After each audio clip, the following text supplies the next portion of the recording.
most of you know me as Evie, and I am here to present my poem.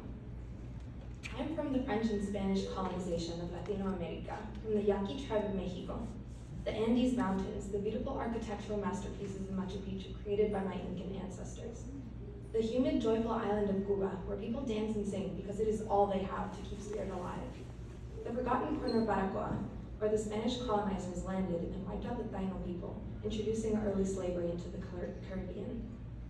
I am from arroz y frijoles, con grilli y tostones, and arroz con leche that never ceases to comfort the soul, from generous portions of paella that my mother would make for dinner parties, and my grandmother's chicharrón con camotes.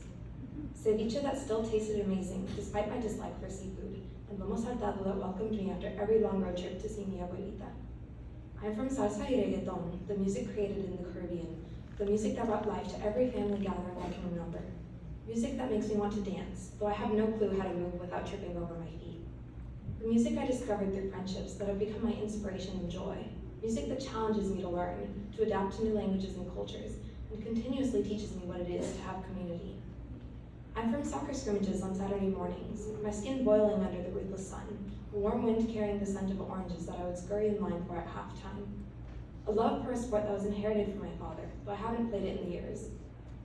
From boredom so strong it compelled me to build hammocks out of blankets in the schoolyard while waiting for my parents to pick me up. Waiting and waiting, because it comes hand in hand with parents that never cease to work. From creating stories and running around in the grass with my friends, sitting under the clouds for hours, watching the sky turn dark, the wind grow aggressive, the air turn bitter and cold. I'm from mis tias, who are actually my cousins but old enough to adopt the title of auntie. Mi tia Claudia, who taught me how to dance, to be comfortable in my own skin, and to tolerate being the center of attention from being the first in my family. The first grandchild, the first great-grandchild, the first daughter. Mis tias, who taught me to unapologetically be myself, as they were unapologetically themselves. To learn to love my culture, even when the dances drain the life out of me, and the skill of waving a pañuelo won't work anywhere in the real world. The women that taught me to appreciate every small thing in life and to cherish every minute I have with the people I love.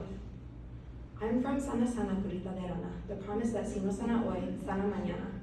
The love of my parents and the promises that pain doesn't ever last too long. The comfort of not having to fear hurting since I believed it could be fixed the next day. I'm from baking on the weekends, learning how to cook with my family in hopes of carrying on recipes into the future. Observing my grandmothers in the kitchen and eyeballing every last measurement, making mental notes on how much soy sauce or how much canela goes into each dish. Aspiring to be a chef when I was little because I learned that food was love, food was nurturing, food was home. Despite finding passion elsewhere, I still experience food as love because there's nothing better than being greeted with hours of observation, time, and calculation. Nothing better than a piece of history placed on something as superficially simple as a plate. I'm from being the only person of my complexion in AP classes, from being afraid to share my stories because people don't want to hear them, from sacrificing sleep only to prove the point that I can achieve, that I can succeed, from surprising my teachers because I put in what should be the bare minimum, yet still be surprised when my efforts receive recognition, from feeling unsafe in my quaint Culver City neighborhood because our neighbors have called the police on us for moving furniture at night, accepting that the police can harass my family for driving a nice car, or accuse my uncle of trying to kidnap me from a simple game of tag. From fearing authority, simply because they were not trained to protect people like me, but to suspect and criminalize people that look like me. I'm from a family that doesn't know how to stay quiet, an extremely outspoken group of people, a group of people that will not settle for anything less than being heard and knowing their words are making the impact they need to see in the world.